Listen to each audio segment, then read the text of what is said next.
Guys, today I'm going to show you how you can send fax message from OPPO Pad Neo.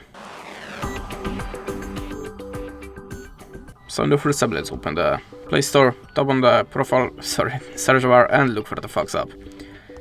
Choose Easy Fax, install it and open.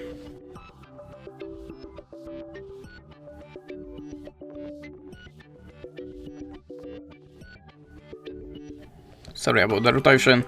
Click on the plus and choose source over document. I'm gonna pick something from my gallery.